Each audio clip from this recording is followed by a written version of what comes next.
Okay, so we got our first one in.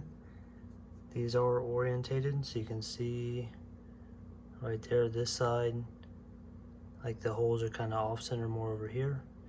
And then you look at this and you can see that this one is kind of closer. So then it would go just like this. You got your oil on your seal. And then bada bing, bada boom. Just like that. And we'll throw our bolts in there and snug this baby down.